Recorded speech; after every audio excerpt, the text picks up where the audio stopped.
So I have some depressing news that I'm going to be sharing with you guys today about the gig economy jobs. I wish I wouldn't have to be talking about this. I've been advocating against this for the longest time, for years, on my main channel, Mushy Moo, and now on this channel I've been advocating against this. But it just seems like it's finally come to that time that we're going to be classified as employees, and not just through some union and not just in a specific state, but everywhere. Millions of people. This is coming from CNN. The Biden administration has done it, and as much as we don't want it, the money for whoever's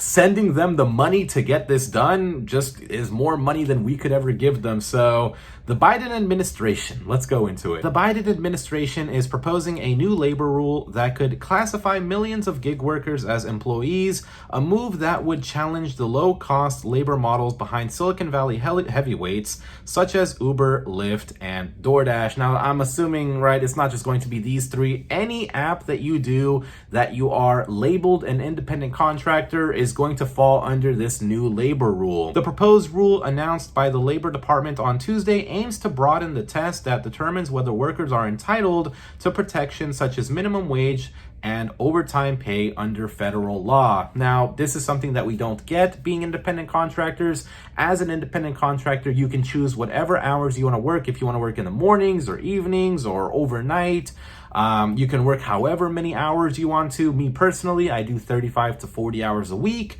But under this new rule, I'm assuming that these companies, if you're one of the lucky ones to actually still have a job after this goes through, you are going to work under their schedule. So if you're scheduled to work from midnight to 8 a.m., well, that's the times you're going to work. And if you're scared of doing that, well, then you're fired. Let's keep going, man. Unfortunate. While independent contractors have an important role in our economy, we have seen in many cases that employers misclassify their employees as independent contractors, particularly among our nation's most vulnerable workers, said Secretary of Labor Marty Walsh in a statement Tuesday. Well, I'm assuming that Mr. or Mrs., I'm not sure, Marty Walsh has never delivered for DoorDash or never delivered for Uber Eats a day in his or her life, because the thing is, right, DoorDash has the opportunity, right? If you want to work under hourly pay, you most certainly absolutely can. They give you the option to do that. If you don't want to, there's also an option for that.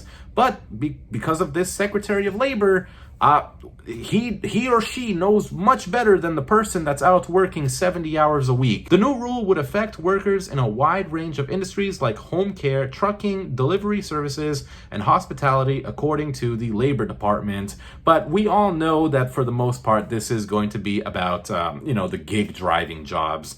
Not so much. I mean, trucking, there are independent contractors for trucking, right? But at the end of the day, truck drivers are making up to 6 figures, whereas the average DoorDash or Uber Eats driver is making up to $6 per order, right? So it's a little different. And then last thing I want to mention is the shares of Uber and Lyft, whose drivers are considered independent contractors, fell nearly 10% on the news of the proposed rules. Right now, they're actually down about 8, maybe 8.5%, which is still a lot considering that Uber, the stock, has reached an all-time low. I know not many people are into the stock side of things, but the stock market plays an important role with these companies because investors invest in their stock, and that's how these companies continue to generate money. Now, one of the biggest things, right, that I haven't read, that the reason they really want to do this is because what does DoorDash and Uber and these companies, what do they always say that they are?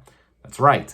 They are non-profitable. And the thing is, when you're rich, it's easy to create a company that is non-profitable. I've actually been reading upon this. I've been looking into this, right? For when I become a millionaire and a billionaire, I want to do these tax loopholes too, right? I mean, all these other big companies absolutely 100% do it. And Uber and Lyft are no different. They do this as well. So Uber is probably, I believe, based out of California, right? So Uber's company is in California.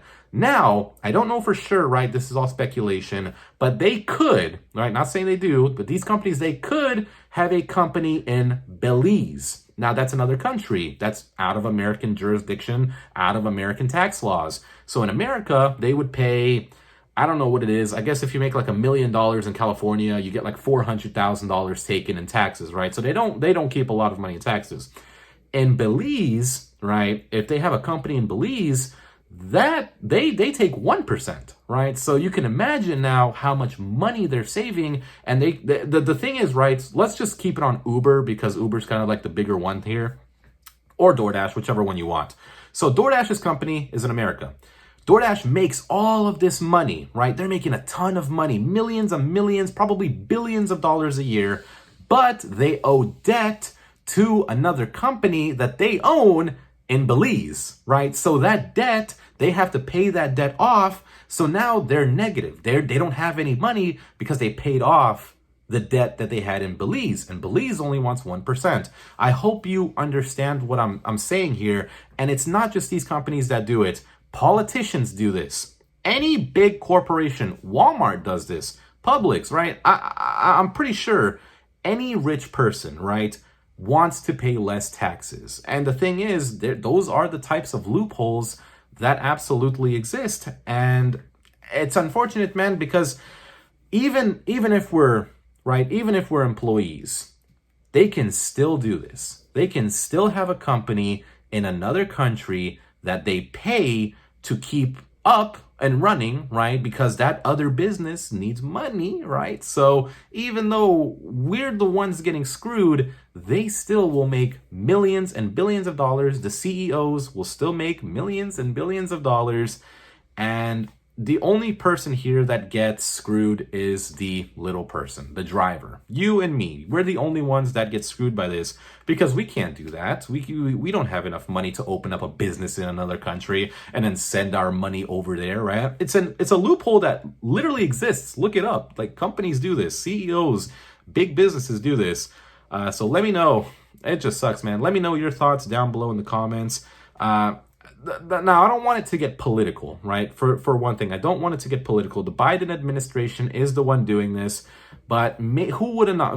Maybe even the Republican Party, if they were in office, they could have done the same thing, or the Green Party, or whatever they're called, right? Anyone could have done this. I think that they're just too old and they just don't really understand what's going on and the money that they're getting. I'm trying to figure out what the word is. What is the word? What did FIFA get? They got bribed, right? Yeah. So if you didn't know, the World Cup is in Qatar. And the reason it's in Qatar is because they bribe FIFA. They give FIFA money so that they can host the World Cup.